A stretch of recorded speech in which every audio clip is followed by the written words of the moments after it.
وقفے کے بعد پروگرام میں ایک بار پھر سے خوش آمدید کہتے ہیں اور ناظرین آج ہمارے ساتھ موجود ہیں ہر دل عزیز جناب ڈاکٹر محمد طاہر مصطفیٰ صاحب. سب سے پہلے ان کو خوش آمدید کہتے ہیں. سر مزاج گرامی ناظرین، جس طرح سے آپ جانتے ہیں کہ آج کا ہمارا جو پروگرام کا ٹاپک ہے وہ عفو در گزر کے حوالے سے ہے اور اسی حوالے سے ہم ڈاکٹر صاحب سے سوالات پوچھیں گے.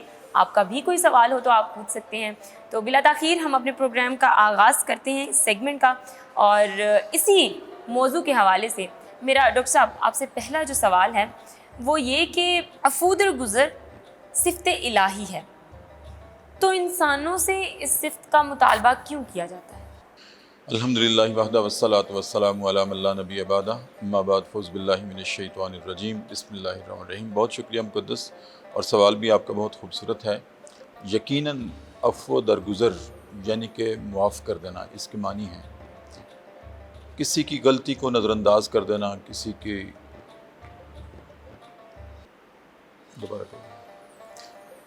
بہت شکریہ مقدس. الحمدللہ وحدہ والصلاۃ والسلام علی من لا نبی بعدہ، اما بعد، فاعوذ باللہ من الشیطان الرجیم، بسم اللہ الرحمن الرحیم. بہت شکریہ مقدس، بہت خوبصورت سوال آپ کا کہ یہ عفو درگزر جس کے معنی تو یہ ہیں کہ معاف کر دیا جائے، کسی کی غلطی کو یا کسی کی زیادتی کو نظر انداز کر دیا جائے. یہ یقیناً صفت الہی ہے. بہت خوبصورت آپ نے نقطہ اٹھایا ہے اپنے سوال میں کہ اللہ تعالیٰ کی صفت ہے کہ وہ معاف کرتا ہے، اور یقیناً دن کے 24 گھنٹوں میں 24,000 مرتبہ شاید ہم اس کی حکم عدولی کرتے ہیں، چاہتے ہوئے نہ چاہتے ہوئے، لیکن وہ بھی معاف کرتا جا رہا ہے. اب بندوں سے اس کا مطالبہ کیوں ہے؟ بندوں سے اس کا مطالبہ اس لیے ہے کہ اللہ نے انسانوں کو اپنی فطرت پہ پیدا کیا ہے. جو اس کی صفات ہے نا اللہ کی، اللہ نے انسان کو بھی وہ صفات کا عکس ضرور عطا کیا ہے. وہ ساری کی ساری صفات ہمیں نہیں عطا کی گئی کیونکہ اس کی توحید ہے. توحید یہ ہے کسی صفت میں پرفیکشن ہونا. وہ پرفیکشن جو ہے وہ اللہ تعالیٰ کی ذات کو حاصل ہے اور کسی کو نہیں کائنات میں. اللہ عدل کرتا ہے، انسان بھی عدل کرتے ہیں، لیکن اللہ جتنا نہیں کرتے. اللہ نے اپنی صفت عدل کا ایک عکس ضرور انسان کو دیا ہے، وہ اس کے مطابق کرتا ہے. یہی بندے اور خالق اور مخلوق میں فرق ہے. اسی طرح سے اللہ علیم ہے، علم رکھتا ہے، انسان بھی علم رکھتا ہے، لیکن جتنا اللہ کو علم ہے اتنا انسان کو نہیں ہے. انسان کو عکس دیا گیا. اللہ میرے آگے کیا ہے اس کو بھی جانتا ہے، میرے پیچھے کیا ہے اس کو بھی جانتا ہے، میرے رائٹ کیا ہے، لیفٹ کیا ہے، اوپر کیا ہے، نیچے کیا ہے، سب کو جانتا ہے. میں نہیں جانتا. میں اتنا نہیں جانتا کہ اس پردے کے پیچھے کتنے انسان کھڑے ہیں، حالانکہ نیئرسٹ یہ میرا علم ہے. اسی طرح سے عفو درگزر کرنا اللہ کی صفت ہے، وہ معاف کرتا ہے. بندوں سے بھی یہ تقاضا کیا گیا ہے کہ وہ بھی معاف کریں، میری صفت کو اپنائیں. ٹھیک ہے، پتہ چلے کہ اس کا خالق کون ہے. جیسے کہتے ہیں نا کہ اولاد کا ماں باپ سے پتہ چلتا ہے کہ اس کے ماں باپ کون ہیں. اولاد کی گفتار کو دیکھ کر، کردار کو دیکھ کر سوال اٹھتا ہے اس کے ماں باپ کون ہیں. شاگرد کا استاد سے پتہ چلتا ہے. اگر کوئی شاگرد امتیازی حیثیت رکھتا ہے تو سوال ہوتا ہے اس کے استاد کون ہیں، جنہوں نے اس کو اتنا پڑھایا، تعلیم دی اور تربیت دی. اسی طرح سے انسان کا پتہ چلنا چاہیے کہ یہ اگر اللہ کی مخلوق ہے تو اس کے اندر اللہ کی صفات کس قدر ہے. تو عفو درگزر اللہ کی صفت ہے، وہ معاف کرتا ہے. انسانوں سے بھی یہی تقاضا ہے کہ وہ بھی معاف کریں، کسی کی غلطی کو نظر انداز کر دیں، اور اگر کوئی اس پہ ظلم اور زیادتی کرے تو معاف کر دیں. اسی میں نہ صرف معاشرے کی بقا ہے بلکہ ایک حسن ہے معاشرے کا. اگر ہم ایک دوسرے کی چھوٹی چھوٹی غلطیوں کو نظر انداز کر دیں، معاف کر دیں، تو امن رہے گا، سکون رہے گا. تعلقات خراب نہیں ہوں گے اور بگاڑ پیدا نہیں ہوں گے، دشمنی پیدا نہیں ہوگی۔ ڈاکٹر صاحب قطع کلامی کی معذرت، ہمارا ایک المیہ بڑا ہے، ہم لوگ اس طرح سے کرتے ہیں کہ ہم لوگ رشتے چھوڑ دیتے ہیں، معاف نہیں کرتے۔ ہم لوگ انسان کو معاف نہیں کریں گے، بڑے سے بڑا گہرے سے گہرا رشتہ چھوڑ دیں گے۔ بالکل ایسی بات ہے، حالانکہ انسان جو ہے نا، اس کی اتنی قیمت ہے کہ نبی کریم صلی اللہ علیہ وسلم نے ارشاد فرمایا ہے کہ کعبہ جس کی طرف منہ کر کے ہم سجدہ کرتے ہیں اور طواف کرتے ہیں، ٹھیک ہے، میرے کعبہ کی قیمت ایک طرف اور انسان کی قیمت اس سے بھی زیادہ ہے، ٹھیک ہے۔ کیوں؟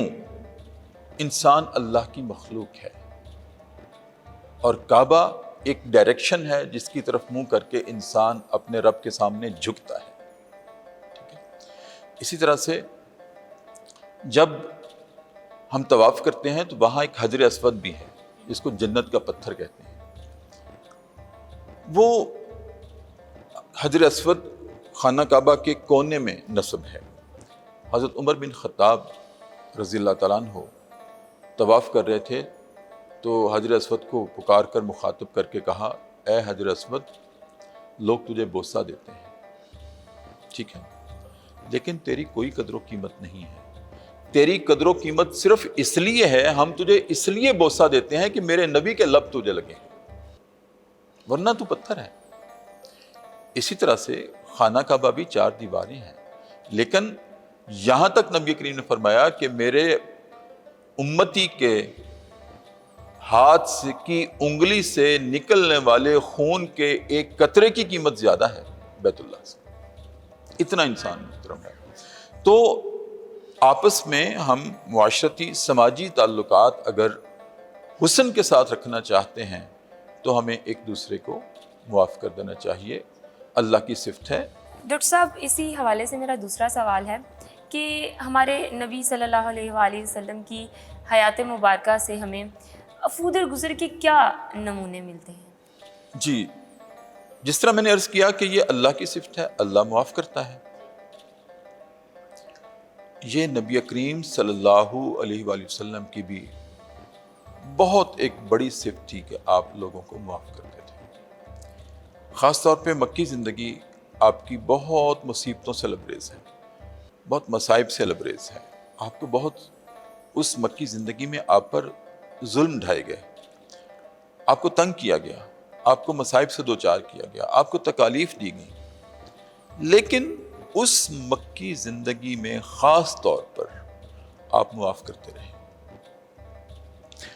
غزوات کا دور شروع ہوا ہے مدنی زندگی میں، مکی زندگی میں ایک بھی جنگ نہیں ہوئی اور 13 سال آپ لوگوں کے ظلم کو معاف ہی کرتے رہے۔ انتہا ہو گئی کہ کبھی صحن کعبہ میں آپ کا ایک دشمن عقبہ بن ابی معیط آپ پر سجدے کی حالت میں اونٹ کی گندی اوجری ڈال دیتا ہے تو آپ کی بیٹی فاطمہ اس کو ہٹاتی ہے اور آپ بدلہ نہیں لیتے، معاف کرتے ہیں، ٹھیک ہے۔ پھر جب آپ کے چچا سیدنا امیر حمزہ رضی اللہ تعالیٰ عنہ ان کو شہید کیا گیا تو وحشی نے اور ہندا نے جب ان کو شہید کیا تو ان کے کان، ناک، ہاتھ، پاؤں الگ الگ کر دیا۔ اس کو مسلح کہتے ہیں، مسلح کیا گیا۔ نبی کریم کو جب پتہ چلا کہ میرے چچا کو نہ صرف شہید کیا گیا اور مسلح کیا گیا، ہاتھ پاؤں کاٹ کر الگ کر دیے گئے، اور ہندا جو بعد میں اسلام لے آئی تھیں تو لیکن نبی کے چچا کے بھیجے میں شراب ڈال کے پی تھی آپ کا دل جلانے کے لیے، آپ نے معاف کر دیا۔ تو جب آپ حضرت امیر حمزہ کے نعش پر جاتے ہیں تو ہاتھ الگ پڑے ہیں، پاؤں الگ پڑے ہیں، آپ اپنے رحمت والے ہاتھوں سے جوڑتے ہیں، کان کی جگہ کان رکھتے ہیں، ناک کی جگہ ناک رکھتے ہیں، ہاتھ کی جگہ ہاتھ رکھتے ہیں۔ کتنا بڑا دل کہ معاف کر رہے ہیں، کچھ نہیں کہا۔ نہ صرف معاف کیا بلکہ پھر صحابیت کے درجے میں لے آئے۔ وحشی نے بھی اسلام قبول کیا بعد میں، وہ بھی رضی اللہ تعالیٰ عنہ ہو گئے، اور ہندا نے بھی اسلام قبول کیا وہ بھی رضی اللہ تعالیٰ عنہا ہو گئیں. کتنا بڑا ظلم ڈھایا تھا.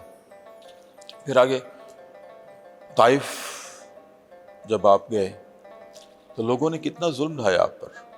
طائف کی گلیوں میں بازاروں میں بچوں کو لگا دیا پیچھے تالیاں بجانے کے لیے اور پتھر مارنے کے لیے. لوگوں نے آپ پر پتھر مارے کہ اگر تو ہمیں لا الہ الا اللہ کا درس دینے آیا ہے تو یہ اس کا بدلہ ہے. پتھر مار مار کے لہو لہان کر دیا. آپ کے ٹخنے خون آلود ہو گئے اور آپ تھک ہار کر ایک پہاڑ سے ٹیک لگا کے ایسے بیٹھ گئے. اور جب بیٹھے تو اللہ نے فرشتے کو بھیجا, جبرائیل علیہ السلام کو بھیجا کہ اے نبی, ہم نے بھی منظر دیکھا ہے آپ پر ظلم کا اور آپ نے بھی دیکھا ہے, ہم سے بھی برداشت نہیں ہو رہا, یہ اللہ پیغام بھیج رہا ہے. اے نبی, اگر آپ چاہیں تو جن لوگوں نے آج آپ پر ظلم ڈھایا ہے, آپ کا خون نکال دیا ہے ٹخنوں سے, تو اگر آپ چاہیں تو ان کو ہم دو پہاڑوں کے درمیان پیس کے نہ رکھ دیں.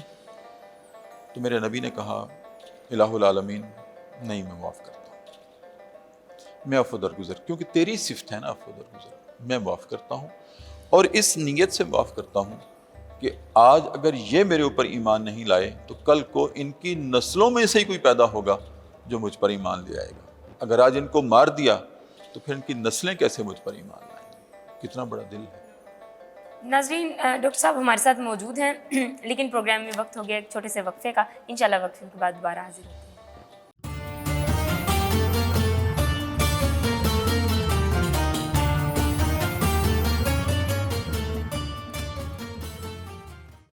Explore your interests and passions to discover your talents and fulfill your dreams at UMT. Information Processing Center accommodates more than 25,000 participants and meets the international standard. The clinical counseling facility is provided by Institute of Clinical Psychology to support a healthy mind and body. A modern and visionary mosque built to facilitate all the university and the people in the vicinity. UMT has established a fully equipped fitness center for faculty, students and staff, all under the supervision of trainers for enhancing the quality of life. Expert health and well-being counselors and medical practitioners to support you. Your taste buds will come alive with our vast dining options of fast food, lunch, snacks, baked goods, tea and coffee found at the Symposium Cafe. An exclusive area assigned to the transport service for the purpose of parking and maintenance of buses. Achieve your dreams here and now.